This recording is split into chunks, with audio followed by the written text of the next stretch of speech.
I was 16 years old and my parents were telling me, hey, you should invest for your future, I would be like, thank you so much. You got some great parents. But if you don't know how to start investing and maybe they don't know themselves, first, you should both be following me. I actually have a lot of family members who follow me and they say parents and their kids sit down and they watch my videos together, which I think is kind of cool. Anyway, that's not why you're here. If you play this right, you could be retired in your early 40s. Or you could work the job you want to work, not the job you have to work. That's a real luxury. Since you're 16 years old, you can't open a brokerage on your own. Your parents have to do it. That's fine. It's called a custodial account.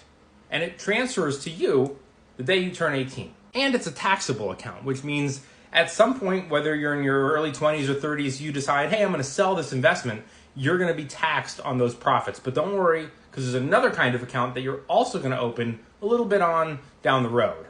So this is the brokerage that I use. It's Charles Schwab. You go all the way over here and you click on Open an Account.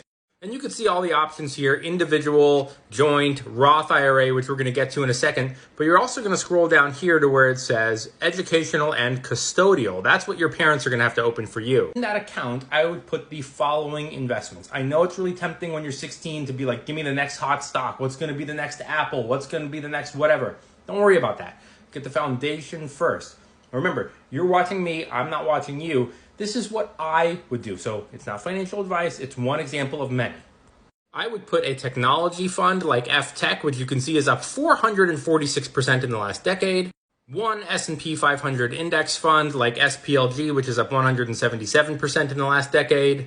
And a dividend fund like SCHD, which is up just about 100% in the last decade. If I was 16 years old and I had $1,000 to invest, and I know what you're going to say, what 16-year-old has $1,000? So I'm going to give you an example using me. When I was 16 years old, I lived in an apartment building. I put up signs in the laundry room in my building and all around my neighborhood saying that I would cat sit, dog walk, babysit, that I would help old people carry up heavy things and install their technology. I would do all kinds of odds and end jobs.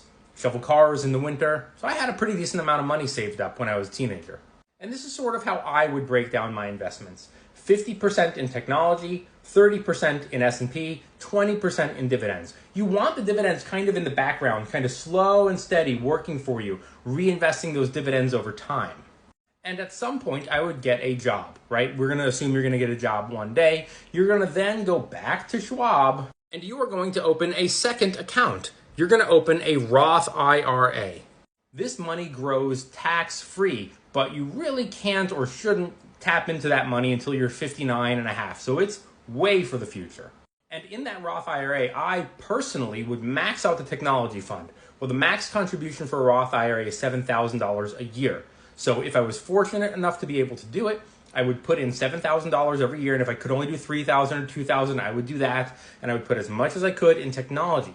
This is because technology will have a disproportionately larger return over time, but can be very volatile short term. But you're 16, so it doesn't really matter for you. And in my individual account, which would be the custodial account that my parents had opened for me, I would continue investing in the S&P and the dividend fund. Now, you should probably take a screenshot of this and save it, because by the time you're in your 50s, I'm going to be in my mid-70s. And who knows if TikTok is going to still be around, if you're even going to be following me or remember me. But you should remember this. This is my breakdown of how I would personally invest over the years. And look at what happens when you hit 50. You start to remove some of your investments from high risk or growth and put it into stuff like dividends and bonds. That's it. As simple as you could get it. Make sure you smash that follow. Thanks for watching. See you later.